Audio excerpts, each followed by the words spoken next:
If the shield wall holds, we hold. And if we hold, England holds. William the Bastard is a master of trickery. His famed retreat fooled our left wing, and many brave warriors have fallen, including my own brother.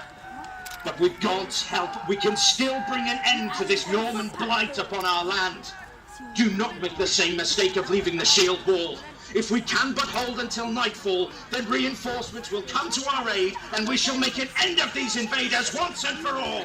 So stand firm, and the only land we'll give up to William the Bastard will be 6 feet of English earth for his grave! Brave words indeed, but words are not enough. The king is addressing his troops, but the Norman archers are moving forward. Is a position in front of the shield wall the best place for the king when the Norman arrows start to fly? I would think not, but this man, Harold Godwinson, is not short on personal bravery. Ladies and gentlemen, this is the danger time. If your allegiance lies with Saxon England, then please cheer now to put heart into the warriors as the Normans assemble for another assault. Cheer now for Harold. Cheer now for Saxon England. Cheer as though your survival depended on it. The arrows are falling all around Harold's royal party and his Hussar house guards. Duke William watches eagerly, seeking a target for his arrows, willing them to hit the king. An arrow! He's hit! I saw him stagger! Oh, my lord. Godwinson! By the grace of God, Harold has been hit! I'm sure it was by the blood of Christ my archers have earned their pay today. If King Harold was indeed struck, then the arrow was truly guided by God, your grace, and we must give thanks to him. Yes, there will be time enough for that after we've won. Now, I saw him struck in the head, but his armor there protected him. If he is merely wounded, we must make sure, and quickly, before nightfall is upon us. I need men to finish him off. Eustace! Take Ponthieu and Giffard! Spur your horses up the hill and finish that dog, Harold! And dukedom for the man who brings me his head! Signal the advance. Throw every man we have into the assault. We'll finish this now! Now the king has been struck. King Harold has an arrow somewhere in his helmet, his face. I'm not sure where. He still lives. But the Normans now want final battle. They must seize this chance to break the shield wall. The mounted knights will advance. The infantry will advance.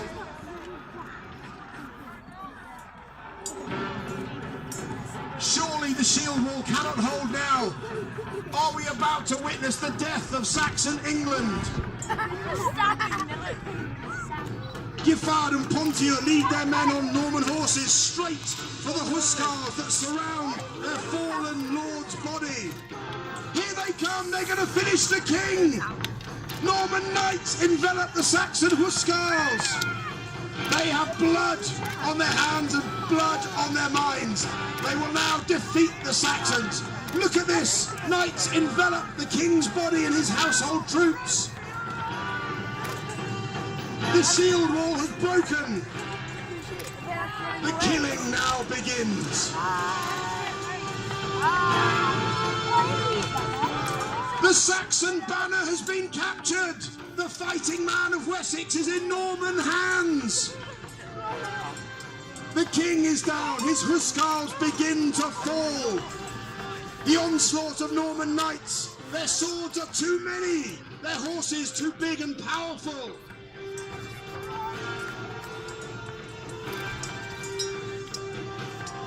The half troop, the Saxon half guards of Harold's personal household, defend their fallen master's body. They will join him in death.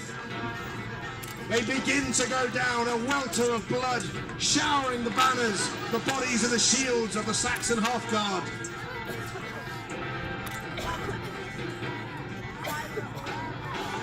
Only a few brave Saxons remain. Oh yeah, what? As soon as Harold died,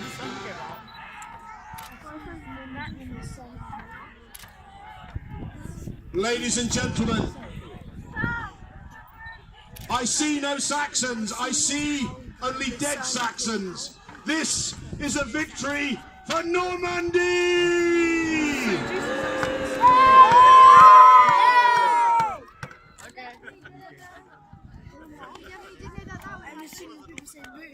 An incredible victory, a titanic victory. A victory that was granted to Duke William by God himself. Oh my god, they did it earlier. And so,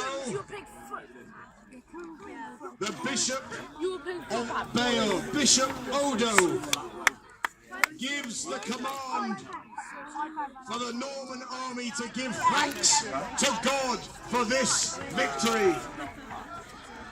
Soldiers, warriors, on your knees.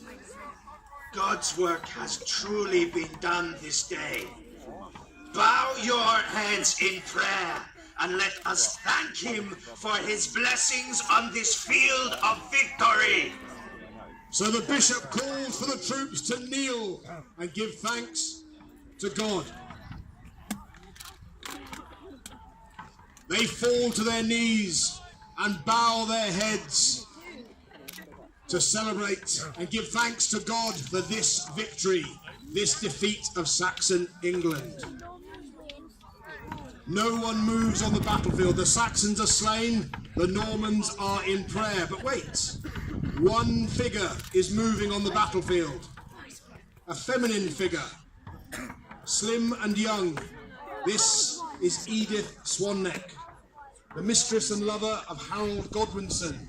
She has come to find her fallen liege lord, her fallen lover. We hear now her words as she searches desperately amidst the field of slaughter. As I made my way onto the field of slaughter, carrion crows rose all around me, seemingly the only living things on that blood-soaked hillside. But I was not alone. Others searched the field too, although whether for loved ones or for plunder, I cared not. I searched only for my lord's body, so that he might know a Christian burial. Duke William, I cannot bring myself to call him king, provided a soldier to guide me to the place where my lord's banner had last been seen flying on the day of battle, before the bloody end came. There I found the bodies lay thickest, fallen in a final last stand. Many were already naked, stripped by ghouls and robbers searching to profit from the terrible slaughter, so that in death I could not tell Norman from Englishman. The sun was past its peak before I found him. It mattered not that I was bloodied to the waist and elbows from searching. I had found my lord, my love, my Harold. But little wonder the Duke's men could not find him for themselves. His body was torn, his regal armour and tunic gone. And worse, oh cruel fate, his head sundered from his body and not to be found. Thus was I denied a last chance to gaze upon the face of my love. Yet I knew his body, for we had been as man and wife, and it was dearer to me than my own. Oh, Harold, why did you leave me? I wrapped his body in linen, but when I made to take it for burial, the Duke forbade it. Harold's poor mother, with 5 of her sons now dead, offered the body's weight in gold if we could but have it for burial, but William refused. He feared my Harold in death as an English martyr as much as he had feared him in life. My lord was buried in a grave on the seashore, without stones or markers to tell where he lay. So passed the last English king, Harold II, Harold Godwinson, my lord, my liege, my lover, and I shall follow him soon. News of the epic events of 1066 began to spread across Europe, even before the last warrior was buried on the battlefield. The Norwegian Vikings, who played such an important but doomed part